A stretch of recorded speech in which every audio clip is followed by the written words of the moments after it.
नमस्कार दोस्तों, कैसे हैं आप? आज मैं किसी शहर की बात करने नहीं आया हूँ। आज हम बात करेंगे भारत की उस सबसे बड़ी आबादी जो गांव देहात में रहती है। ऐसा कहा जाता है कि जो भारत की आत्मा है गांव देहात में बसती है।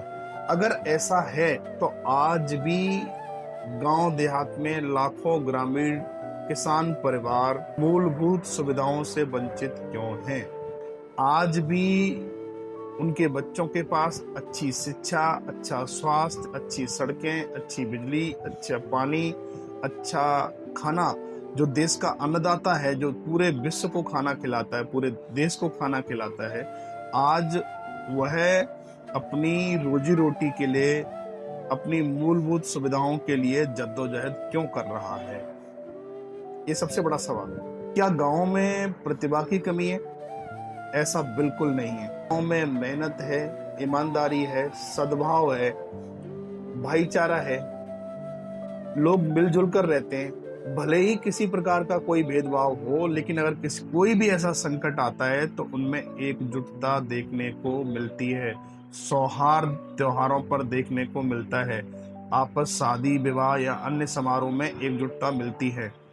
तो हम अपनी जो भारत की आत्मा है उसके साथ, उसके भविष्य के साथ खिलवाड़ क्यों कर रहे हैं? हम बच्चे 10वीं 12वीं करने के बाद अपनी आगे की पढ़ाई कंटिन्यू सिर्फ इसलिए नहीं कर पाते कि उनकी आर्थिक स्थिति ठीक नहीं होती। घर में अगर 5 या 7 परिवार हैं तो कमाने वाला सिर्फ एक व्यक्ति होता है। तो आप सोच सकते हैं कि एक व्यक्ति कितने लोगों की जरूरतों को पूरा करेगा। आज भी गांव देहात में रोजगार का कोई साधन तो है नहीं। लोग मोस्टली खेती बाड़ी और छोटा मोटे कामों पर निर्भर रहते हैं और उनसे अपनी जीविका चलाते हैं। अगर अच्छी शिक्षा गांव देहात में नहीं होगी तो उनको अच्छे अवसर नहीं मिलेंगे, और जब अच्छे अवसर नहीं मिलेंगे तो उनको रोजगार नहीं मिलेगा। आइए बिना पक्षपात के हम समझते हैं आज भी गांव देहात में किस प्रकार की चुनौतियां हैं। किसी भी समाज के स्तर को सुधारने के लिए सबसे बड़ा जो हथियार है वह शिक्षा है। जो समाज शिक्षा को जितनी जल्दी समझ लेता है वह तरक्की कर लेता है, और जो समाज शिक्षा की कदर नहीं करता वह समाज दिन ब दिन गर्त में चला जाता है और पीढ़ी दर पीढ़ी गरीबी में अपना जीवन यापन करता रहता है। एक गांव देहात का व्यक्ति जिसके पास अच्छी पुस्तकें नहीं है, लाइब्रेरी नहीं है, अच्छे एक्सपेरिमेंट करने के लिए लैब्स की फैसिलिटी स्कूल्स कॉलेज में नहीं है, अब भाई उस व्यक्ति को कम बोलो कि एक शहर वाले किसी अच्छे इंग्लिश मीडियम पढ़े हुए या किसी अच्छे प्राइवेट स्कूल के वाले बच्चे से कंपैरिजन कर ले तो नहीं कर पाएगा। हालांकि फिर भी मैं ऐसा मानता हूं कि गांव देहात के लोग बहुत मेधावी और टैलेंटेड होते हैं। हर व्यक्ति रोजगार शिक्षा के लिए शहर जिला स्तर पर या राज्य स्तर पर पलायन करता है ताकि वह अपनी जीविका और शिक्षा को आगे बढ़ा सके। ये सबसे बड़ा सवाल है। देखो, नवीनीकरण का सबसे बड़ा कारण क्या है? जब अच्छी सड़कें बनेंगी और जब गांव टाउन में कन्वर्ट होगा तो वहां पे लोग मार्केट गैदरिंग इकट्ठी होगी, तब जाके ये चक्कर चलेगा। हमें जो डेमोग्राफी है उस चीज को समझना होगा कि किस तरीके से इम्प्लीमेंट करके हम गांव देहात को डेवलप करें, टाउन में कन्वर्ट करें, डिस्ट्रिक्ट लेवल पर, तहसील लेवल पर। दूसरा सबसे बड़ा पता है कारण क्या है? बेरोजगारी। देखो, इंसान बेरोजगारी की वजह से ना कई प्रकार की परेशानियों में चला जाता है। आज भी गांव देहात के लोग ना, हमने देखा है अपनी आंखों से कि जब हम गांव जाया करते थे तो सुबह सुबह 4 बजे लोग ना आर्मी की तैयारी करने में दौड़ते रहते थे। आर्मी, पुलिस फोर्स, दूसरा तीसरा कोई ऑप्शन ही नहीं था। हालांकि अभी कुछ ऑप्शंस खुले हुए हैं, कुछ यंगस्टर बाहर निकल के आ रहे हैं, वो लोग तैयारी कर रहे हैं, लेकिन पहले ऐसा बिल्कुल भी नहीं था। किसी को गवर्नमेंट अगर नौकरी दे दे तो ऐसा संभव नहीं है। तो हमें कुछ ना कुछ ऐसा क्रिएटिव और इनोवेटिव करना है ताकि हमें रोजगार के अवसर ज्यादा बढ़े और ज्यादा से ज्यादा लोगों को रोजगार मिले। भाई, रोजगार जब मिलेगा जब हमारे यहाँ पर मैन्युफैक्चरिंग होगी किसी चीज की, और जब तक हमारे कोई प्लांट लगेंगे, फैक्ट्री लगेगी, किसी चीज के डेवलप होगा। ऐसे ही कोई चीज नहीं हो सकती। इस चीज को जब तक हम खुद क्रिएट नहीं करेंगे, ऐसा नहीं, भारत बहुत सारी चीजों को क्रिएट कर रहा है, धीरे धीरे परिवर्तन भी बहुत ज्यादा हो रहा है, लेकिन हमें इन चीजों को थोड़ा और अच्छे ढंग से करना चाहिए, बेहतर ढंग से करना चाहिए। गांव देहात में जाकर अपनी रिसर्च करनी चाहिए कि कितने युवा किस मतलब बेरोजगारी की समस्या से पीड़ित हैं, उनको स्थानीय स्तर पर ही कुछ लोगों को रोजगार मिल जाए, कुछ लोगों को तहसील स्तर पर, कुछ लोगों को जिला स्तर पर, कुछ लोगों को राज्य स्तर पर। तो इस तरीके से हम पलायन को भी कंट्रोल कर सकते हैं। लोग ये भी एलिगेशन लगाते हैं कि भाई एक राज्य के व्यक्ति दूसरे राज्य में जा रहे हैं, जिससे वहां पर ये बढ़ गया, पॉल्यूशन बढ़ गया, या पॉपुलेशन बढ़ गई, या फिर डेमोग्राफिक चेंज हो गया। तो ये बहुत सारी चीजें अपने आप खत्म हो जाएंगी जब हम इन चीजों पे काम करेंगे। देखो, संविधान के अनुसार हर राज्य के अंदर अपनी एक स्वायत्ता होती है, यानी कि राज्य का जो मुख्यमंत्री है वो उसका उत्तरदायित्व होता है कि भाई राज्य में निवास करने वाले सभी लोगों के लिए अवसर उपलब्ध कराए। अवसर जब उपलब्ध होंगे जब भाई हमारे पास कुछ राज्य के अंदर कुछ अच्छी फैक्ट्रीज लगी होंगी, मैन्युफैक्चरिंग प्लांट लगे होंगे, ये संभव हो पाएगा। और तीसरी सबसे बड़ी चुनौती पता है क्या है? खेती बाड़ी। आज जिस जिस तरीके से पॉपुलेशन जनसंख्या बढ़ रही है, तो खेती भाई जमीन कोई ऐसा रबड़ तो है नहीं कि उसे खींचा जाएगा। जमीन जो है उतनी ही रहेगी।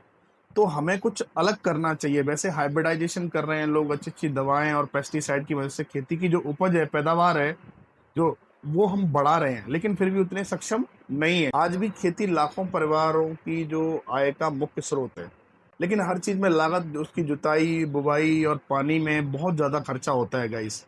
किसान का आप ये मान लो जैसे तैसे करके गुजारा चलता है। जो छोटे किसान है भाई, जिनके पास थोड़ा ज्यादा जमीन है, बड़े स्तर पर जमीन है, तो वो तो अब किसी न किसी तरीके से मैनेज कर लेते हैं। अब जिसके पास कम जमीन है वो कैसे मैनेज करेगा? ये बहुत बड़ा सवाल है, मैं सोचना चाहिए। में भी बहुत ज्यादा अनिश्चितता है, कभी बारिश होती है, कभी नहीं होती। तो ये सब चीजों की वजह से सबसे ज्यादा जो मतलब हमारे देश की जो आत्मा है वो कष्ट में स्थानीय स्तर पर अच्छे भंडारण हो, अच्छे खाद बीज उपलब्ध कराए, और उनको ट्रेनिंग दी जाए कि भाई अच्छी कुछ संकड़ के माध्यम से अच्छी अच्छी किस्म के पौधे लगाए जाएं, और उनको कुछ न कुछ ऐसा किया जाए और एक अच्छा उनको फसल का दाम मिले, वहीं पर खरीदारी हो, ताकि जो बड़े बड़े जो ट्रेडर हैं वो कम लागत पर, जैसे ही भाई देखो किसान के पास क्या है, एक बहुत बड़ा बोझ होता है। जब वो अपना पैसा खेती में लगा देता है ना, तो किसी न किसी तरीके से कर्जे मांगने आने लगते हैं। तो उस चीज से निजात पाने के लिए वो क्या करता है कि भाई सस्ते दामों में अपनी फसल को बेच देता है। अब जिसने फसल खरीदी है, जो बहुत बड़ा ट्रेडर है, वो फिर क्या करता है, जब मांग बढ़ती है तो धीरे धीरे करके उसको निकालना शुरू कर देता है और महंगे दामों में बैठता है। तो इस तरीके से जो हमारी इन्फ्लेशन है, महंगाई की जो दर है, वो दिन दिन बढ़ रही है। और इसका सबसे ज्यादा प्रभाव पड़ता है जो मध्यम स्तर के लोग हैं, जो मतलब बहुत ज्यादा निचले स्तर पर पड़ता है। गरीब मजदूर, कामगार, जो किसान हैं, उन लोगों पर पड़ता है।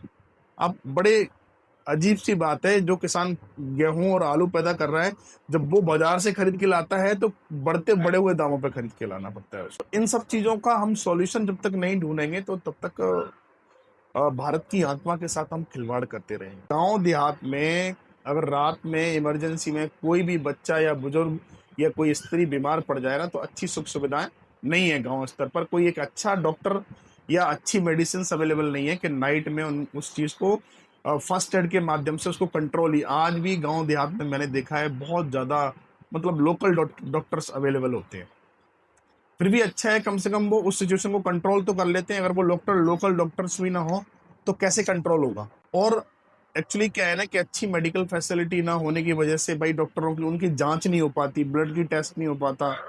तो भाई वो क्या करते हैं, मैंने देखा है कि भाई कोई भी प्रैक्टिशनर है, मतलब कई सालों से प्रैक्टिस कर रहा है, या कंपाउंडर है, तो वो दवाई दे देता है ऐसे करके। तो देखो, बिना किसी बीमारी की जांच किए आप अगर कोई मेडिसिन दे रहे हैं, तो वो बीमारियां भी उनके बच्चों के अंदर बढ़ जाती है।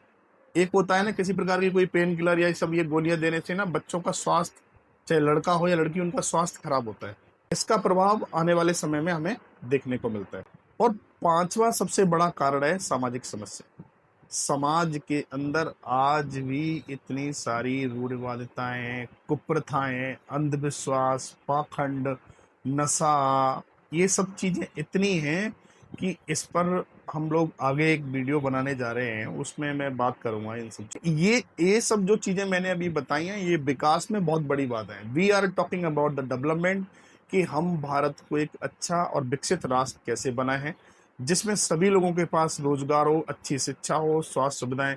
भाई हम क्यों नहीं कर सकते? भारत एक युवाओं का देश है, हमारे पास सब चीजें, अच्छी जलवायु है, अच्छे संसाधन है, लोग हैं, जब बाकी अन्य देश कर सकते तो हम क्यों नहीं कर सकते? भाई हमारी कुछ कमियां हैं, उनको हमें दूर करना है,